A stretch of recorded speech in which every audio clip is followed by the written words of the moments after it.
सारे काम कराए गए। जब उनके सारे षड्यंत्र फेल हो गए तो उन्होंने फिर एक एक करके दिल्ली के आम आदमी पार्टी के सीनियर नेताओं को, मंत्रियों को, कैबिनेट मिनिस्टर्स को जेल भेजना चालू किया। उन्होंने सत्येंद्र जैन को जेल भेजा, मनीष सिसोदिया को जेल भेजा, संजय सिंह को जेल भेजा, मुझे जेल भेजा, सब लोगों को उन्होंने जेल भेजना चालू किया। उसके बावजूद भी काम नहीं रुके और कोई दूर दूर तक दिखाई नहीं दे रहा कि बीजेपी जीत रही है। अब बीजेपी को दिखने लगा है कि बीजेपी न केवल हार रही है बल्कि शायद भारत के इतिहास में उनकी ऐतिहासिक हार दिल्ली के चुनाव में बीजेपी की होने वाली है। बीजेपी के पास कोई नैरेटिव नहीं है, उनके पास ये बताने को नहीं है कि उन्होंने 10 साल में क्या काम किया। 10 साल में आधी सरकार दिल्ली में उनकी भी थी, उनके 7 MP थे, उनके LG थे, उनके पास अरबों खरबों रुपया था केंद्र सरकार के पास।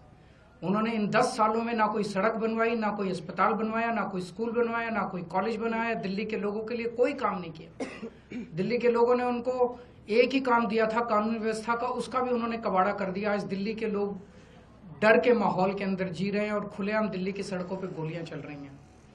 तो ना उनके पास कोई नैरेटिव है, वो ये नहीं बता पा रहे उन्होंने 10 साल में क्या काम किया। वो ये नहीं बता रहे कि अगर उन्हें वोट दो तो क्या काम करेंगे। वो केवल केजरीवाल ये, केजरीवाल वो गालियां दे रहे हैं, गालियों के बेसिस पे वो वोट मांग रहे हैं। उनके पास कोई CM चेहरा नहीं है, उनके पास कोई कैंडिडेट्स नहीं है, उनके पास कोई एजेंडा नहीं है चुनाव लड़ने के लिए। और दूसरी तरफ आम आदमी पार्टी एक पॉजिटिव कैंपेन कर रही है।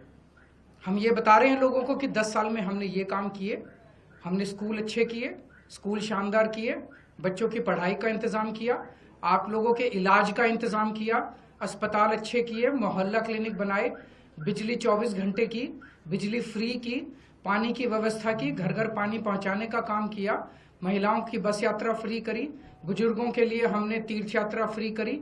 हमने इतने सारे काम किए, इसलिए हम कह रहे हैं हमें वोट दो।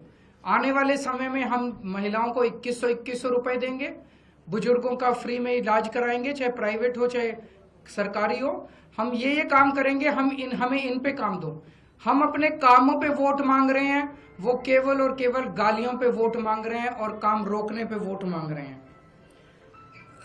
अभी 3-4 दिन पहले हमने 2 योजनाएं चालू की, अनाउंस की। महिला सम्मान योजना, जिसके तहत हर महिला को चुनाव जीतने के बाद योजना लाई जाएगी जिसमें हर महिला को 2100 रुपए दिए जाएंगे। दिल्ली की कैबिनेट ऑलरेडी हजार रुपए की योजना मंजूर कर चुकी है और उसकी नोटिफिकेशन जारी हो चुकी है। लेकिन मैंने ऐलान किया था कि हम चुनाव जीत जाते हैं तो इसको बढ़ाकर 2100 कर दिया जाएगा। उसी तरह से बुजुर्गों के लिए हमने संजीवनी योजना ऐलान किया कि 60 साल से ऊपर के बुजुर्गों का सारा इलाज मुफ्त करवाएंगे, चाहे प्राइवेट हो चाहे सरकारी अस्पताल हो। इसमें जबरदस्त भीड़ लग रही है, लोग रजिस्ट्रेशन करा रहे हैं, लंबी लंबी लाइनें लग रही है, लोग हमारे दफ्तर आ रहे हैं और लोग बहुत खुश हैं, बहुत खुश हैं। कल शाम तक, कल रात तक लगभग 12.5 लाख महिला सम्मान योजना में रजिस्ट्रेशन हो चुके थे और 1.5-2 लाख बुजुर्गों के रजिस्ट्रेशन हो चुके थे। इस सब से बीजेपी बुरी तरह से बौखला गई है। और अभी 3 या 4 दिन पहले हमें अपने सूत्रों से पता चला है कि ED, CBI और इनकम टैक्स तीनों एजेंसीज की मीटिंग हुई है और उस मीटिंग में ऊपर से आदेश आए हैं कि कुछ भी फर्जी केस करके दिल्ली की CM आतिशी जी को गिरफ्तार किया जाए। ये मैं पूरी जिम्मेदारी के साथ आज बहुत बड़ा आरोप लगा रहा हूं कि इन तीनों एजेंसीज को ऊपर से कहा गया है कि दिल्ली की CM आतिशी जी को कोई भी फर्जी केस बनाकर गिरफ्तार किया जाए। उन्हें यह भी कहा गया है कि उसके पहले, गिरफ्तारी के पहले, आम आदमी पार्टी के सभी सीनियर लीडर्स पर आने वाले दिनों में रेड होगी।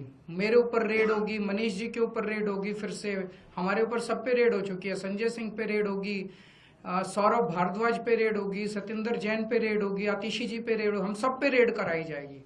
और उनका मकसद है कि किसी भी तरह से हमें चुनावी तैयारियां जो हम कर रहे हैं, प्रचार कर रहे हैं, उससे डिस्ट्रैक्ट करना ताकि हमारा दिमाग दूसरी चीजों में उलझा रहे। ऐसा भी सुनने में आया, सूत्रों से पता चला है कि ट्रांसपोर्ट विभाग में कोई फर्जी केस तैयार किया जा रहा है आतिशी जी के खिलाफ। और इनका पूरा मकसद है कि ये किसी भी तरह से महिलाओं की फ्री बस योजना जो है वो रोकना चाहते हैं, वो बंद करवाना चाहते हैं ये लोग। तो ट्रांसपोर्ट विभाग में कोई फर्जी केस आतिशी जी के खिलाफ तैयार किया जा रहा है। हमें पूरा यकीन है कि लोग इस गंदे षड्यंत्र का, जो पिछले कई सालों से साजिशें रच रहे हैं, झूठे केसों में फंसा के हम लोगों को जेल में डाल रहे हैं, लोग इसका जवाब देंगे। इस देश की जनता इस किस्म की राजनीति पसंद नहीं करती। आप अपने काम पे vote. If you like this video, then like, share and subscribe to ET Now.